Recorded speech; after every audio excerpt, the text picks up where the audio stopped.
We've really increased our short-term missions opportunities, really targeting, hey, we've got Gardner Webb students that are coming in for, 2, 3, 4 years, and then they're being sent out. Well, can we get them to live in a going fashion now? Can we get them to go across their hall and share the gospel with a friend, with a teammate? Can we get them to go across campus?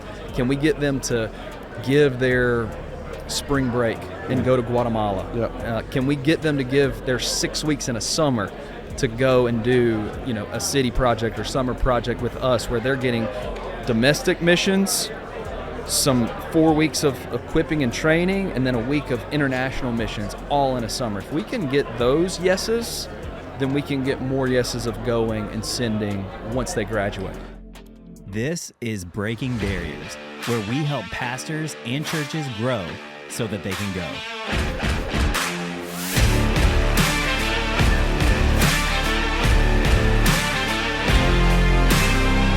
Hey, welcome to the Breaking Barriers podcast. We are here today at the North Carolina Pastors Conference. And Pastor Skip Allen, who has become a great friend of Mercy Hill Church, he was just on a panel discussing some of the growth stuff that they've seen at their church. And I just thought it'd be awesome if we could just hear a little bit from you about what God's been doing at your church. We've been hanging out a lot together and doing some things together, and it's been really awesome to kind of be in that with you. So let's just start off, kind of tell about how Hope Community Church in Shelby came about, if you can kind of unpack some of that. So I was a part of Element Church that's based out of Forest City, North Carolina. This was, I was a campus pastor for their Shelby campus that started in 2012. We were a portable church, met in Shelby Middle School for several years, moved over to our local YMCA. We were growing. That campus was running about 300 in 2015. But there was this thing that God was doing in the background this whole time, where I was driving to our Element Shelby campus random Sundays here and there, and I would pass by what was Second Baptist Church. Were you like the campus pastor? I was the campus pastor for Element Shelby. And so I would drive from my house to our campus on Sunday mornings, and I would just feel this leading from the Holy Spirit. Right. Didn't know what was going on, why, but I would pull in to Second Baptist Church's parking lot. I never went in, didn't know anybody from there. A lot of times it was just a 10-second drive-through. Like, Lord, I kind of feel crazy that I'm here. Yeah. But I'm going to be obedient, and I'm going to just pray. I don't know what you're doing, but Lord, have your will. And I'd pull out, and I'd go, and we'd go to Element, and we'd set up and do our thing. And so that went on for several years. Went from the middle school to the Dover YMCA, where Element was meeting. And then in October of 2015, I had went on a little personal spiritual retreat. Okay. I was feeling some restlessness, that God was getting ready to do something, but I didn't know what. I was gone for Tuesday and Wednesday of that week on this little personal spiritual retreat. Okay. Come back Thursday, and I was telling some of our other staff members at Element, like, I don't know what, but I feel like God's getting ready to do something. We literally had a prayer time together. It was me and a coworker, Jeff Marburger, who's a pastor friend of mine. He said, let's just pray. We literally got down on our knees, prayed. God, we don't know what you're doing, but you just show us, and we want to be obedient. Got up from that prayer to get in my car to go do a Bible study at Gardner Webb University, just close by to us. Yep. Had a voicemail to call a pastor that I didn't know. His name is Jeremy Peeler. So I called Jeremy, and he says, hey, my name's Jeremy Peeler. I'm the pastor at Second Baptist Church. This is the facility that I've been driving through their parking lot. And I said, man, you're not going to believe this, but I didn't know why, but I've been driving through your parking lot for years now, just saying little prayers that I didn't even know what I was really praying. He said, well, I think I know why you were doing that. He said, I'm the pastor at Second Baptist Church. I want you to come by, and I want us to talk about what would it look like about Element Shelby and Second Baptist Church merging together. I mean, how big was Second Baptist at that time? Around 50 people. Oh, wow. Is the number that I've heard a lot through the stories. Okay. I mean, Second Baptist at one time was a thriving church in Shelby. 500 plus back in the early 90s. Great facility, but it had dwindled down through splits and different things, different pastors coming through, and they had about 50 people who were really using one room in the entire facility. They weren't really using the auditorium. They couldn't afford it. And they had enough vision to go, hey, we can keep chipping away at the bank account just to pay the power bill, or we can do something really open-handed and radical with this facility to see it be used for another generation. And so that was really the start of what became Hope Community Church. So it was a merger. It was a merger. A campus of Element Church and Second Baptist Church. Yep. And going into it, I really thought, well, Element Shelby's just going to move on to this campus, and it'll keep functioning that way. But Neil Perry, who is the pastor at Element, he's a mentor in my life. Like I love him like a father. During that season, he said, I don't think this needs to be Element Shelby just moving onto this campus. I think it's time for this campus to be released and become its own autonomous church through whatever that's going to look like through this merger. Okay. So, lots of growth you guys have seen in the last since you planted the church, since the merger happened and Hope Community began.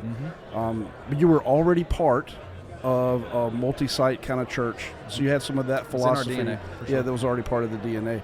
And so, I think one of the coolest things, over the last few years, you guys able to start Second Campus. Can you talk a little bit about what that process was like? Yeah, so with multi-site being in our DNA and then merger being how we were formed, we began to pray about other parts of our county. In Cleveland County, where we're from, we started praying about the upper part of Cleveland County and began to go to different sites there, just praying in parking lots, saying, Lord, where do you have us? Now, did you already have people coming? We had a lot of people that were driving down. Okay. Yeah, just not a lot that was going on in that part of the county.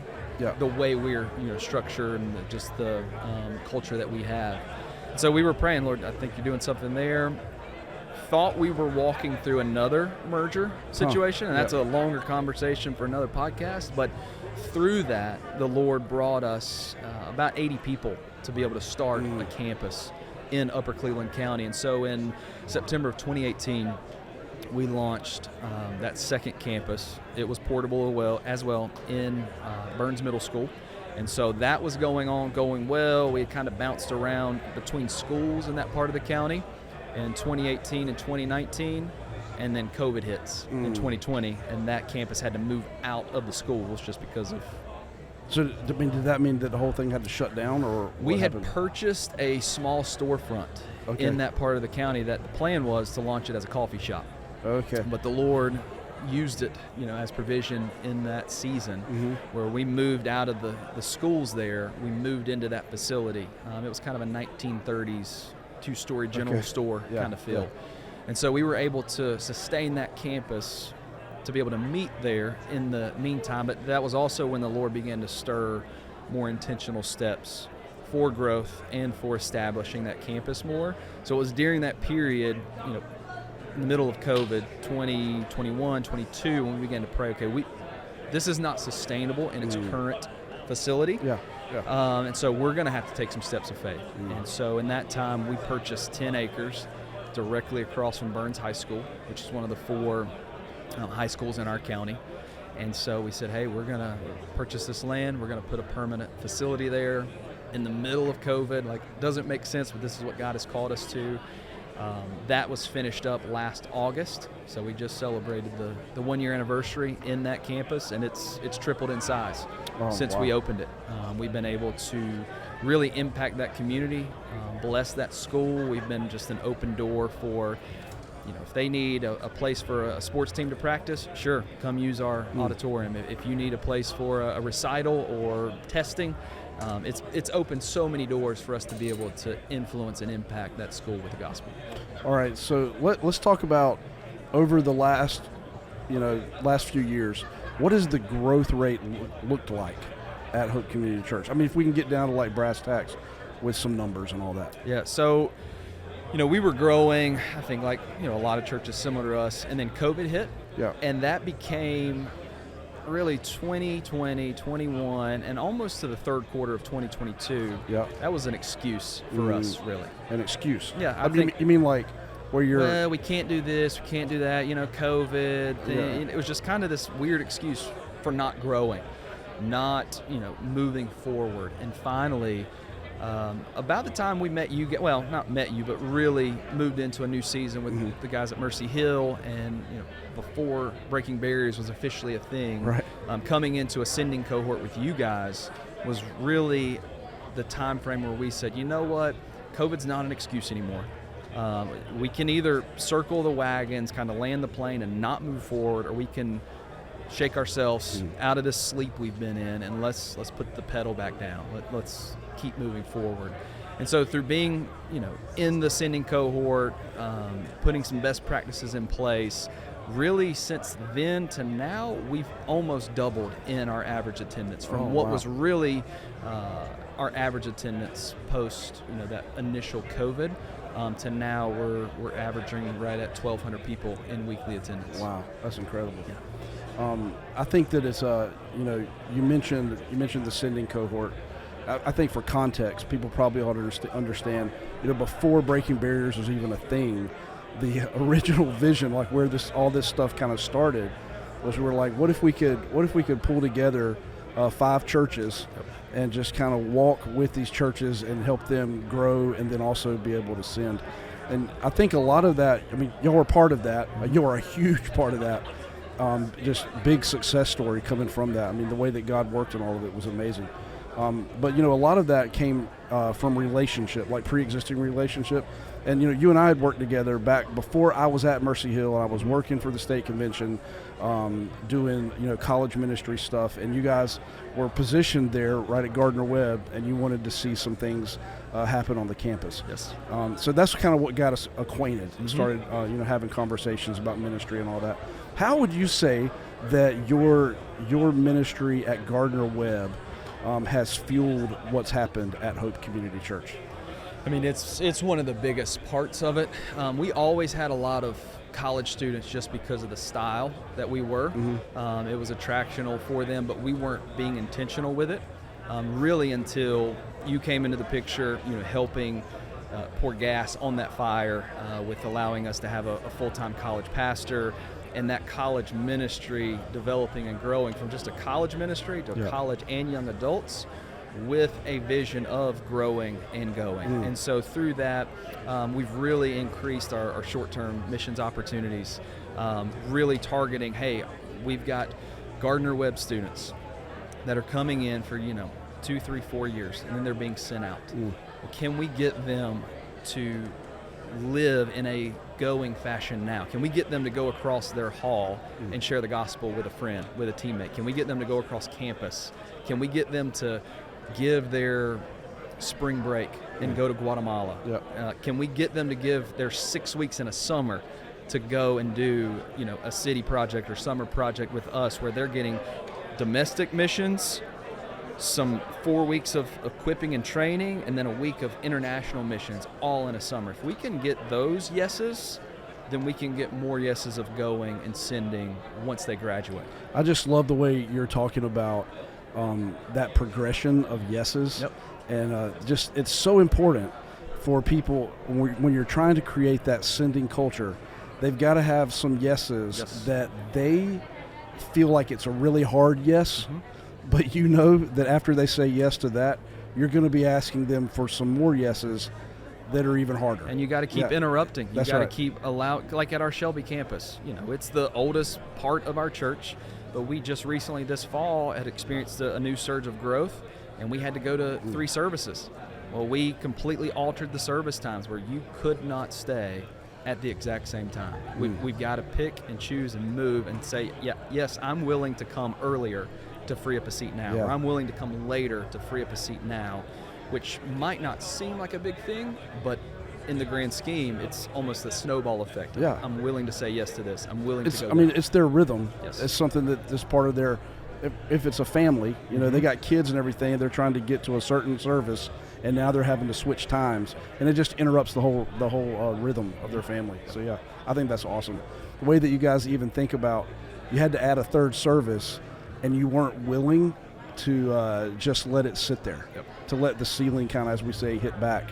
You're going to create more space for them to come in. And we had been there before. We had experienced similar tension and size restraints in falls before, Yep. and we weren't quick enough to make the decision. You know, Yeah. that speed of decision making. And finally, we knew it was coming. We'd grown through the summer, and we started looking at our staff and saying, look, yeah, nobody wants to add a third service and be more complicated. Like, I'm not chomping at the bit for preaching an additional time on a Sunday morning, but we finally looked at each other and said, we either have to be honest and say we're done growing and we don't want to reach more people, or we're willing as a staff and leadership to be uncomfortable and make the decisions to, yes, we have a size issue at our Shelby campus, so we either add more services or we begin to die.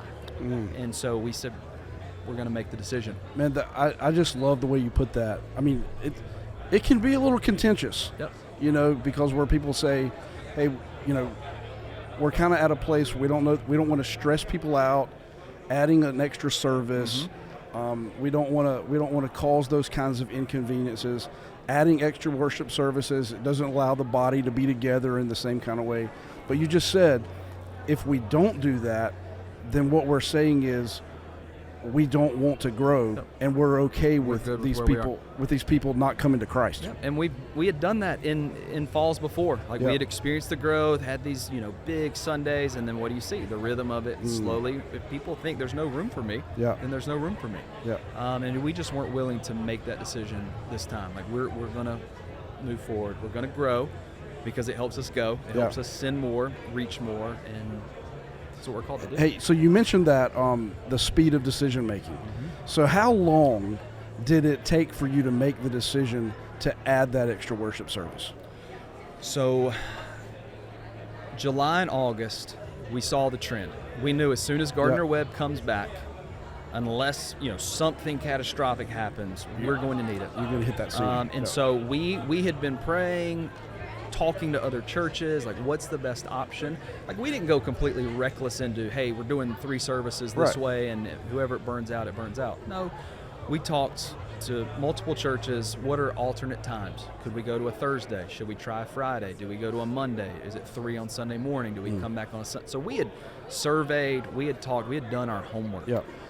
But we had everything planned and prepared to, when we see the last Sunday in August is busting at the seams, we're going to make a decision. We knew, in the normal rhythm, the last Sunday in August, that's going to be the peak. Labor Day weekend's going to be a little drop-off because people are doing their last vacation of the year. And then we're going to hit a steady rhythm the rest of the month of September. And so we had the plan in place to roll it out in September, that the first week in October, here's the 3 new service times. Wow. So you're talking about first conceptualized and seeing that it's coming in like July. Yeah. Probably 2 months that we said, hey, we got to do this. You're watching it. This is where we're going. But very quick turnaround. Communicate it to the church.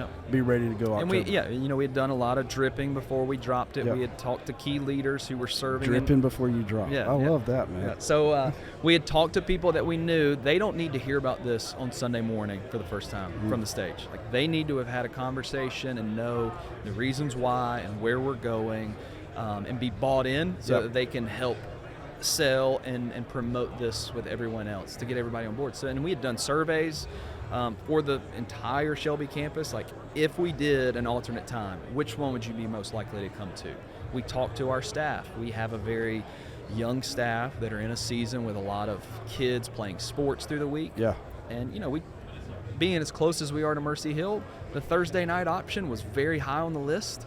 But when we really talked with our staff in the season that we're in, we figured it was going to burn them out faster and cause more harm than good in the season, because my son has baseball practice and her son has soccer practice, and they're here. Like, that's just the reality of where we are in this season that led us to say, okay, the wise call for our church, for continuing to grow, for the health of our staff, is 3 services on Sunday morning. Okay, so that's how you solve the immediate issue. Yes. To be able to continue growing, you got to add the 3rd service. At some point, I mean, I'm imagining that helped you grow a pretty good bit. What was that like? Like, how many people? We've been able to sustain it. That's the thing about it. Normally we would see the spike, and then through the fall we would begin to dwindle. Okay. We've been able to see it, sustain it, and we have room to grow continuing through the fall. So you still have some more space. Absolutely.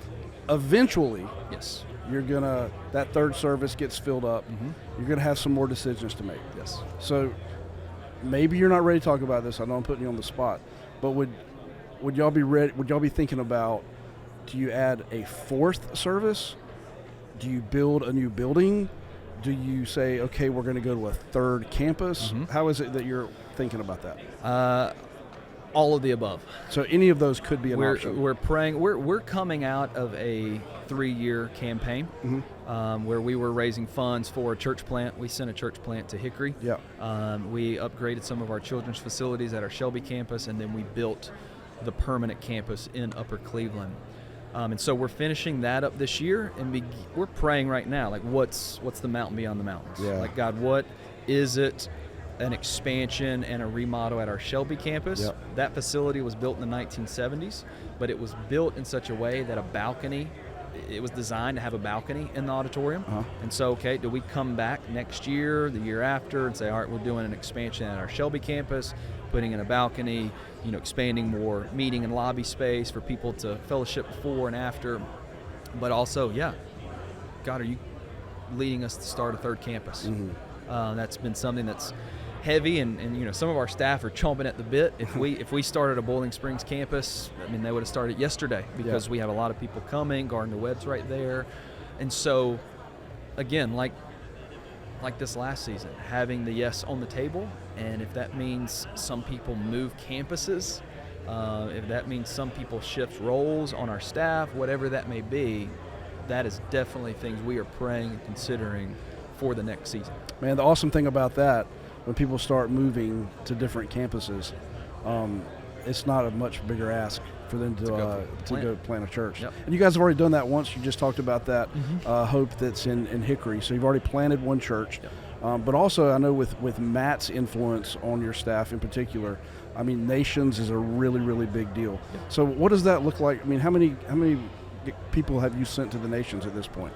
So we've really been ramping up our short-term efforts. And one of the things, we've had a long-standing partnership in Senegal in West Africa.